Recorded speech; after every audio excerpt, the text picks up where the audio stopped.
pastki qismida bizda to'lovlar tarixi chiqadi.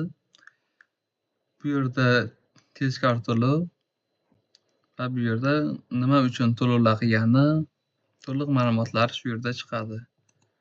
Bu yerda masalan 75.000 to'lov qilish kerak bo'lsa, hozir bizga 40.000 to'lov qilyapti. Shu 40.000 ni yozamiz va bu tugmani bosamiz. Mana 70.000 dan 40.000 ni ayiribdi. Kirganimizda mana 40.000 to'lov qildi va qarzdorligi 35.000 turibdi. Bu yerda 75.000 turibdi, ya'ni bu bizda umumiy qanchaligini bildiradi, lekin bu qarz holatini bildirmaydi. Asosiy qarz holatini mana bu qism orqali yoki bu qism orqali ko'ramiz. Bu umumiy to'lagan summasi.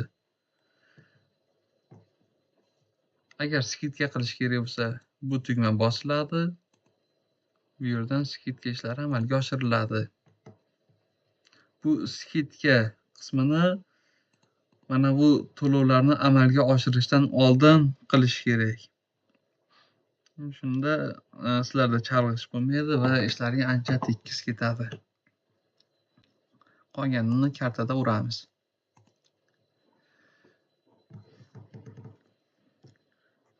Endi biz hisobotlarimizni ko'rishimiz kerak.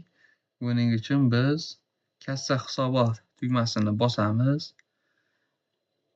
Bu yerda kassir tanlaymiz va kerakli vaqt oralig'ini tanlab, filtr tugmasini bosamiz.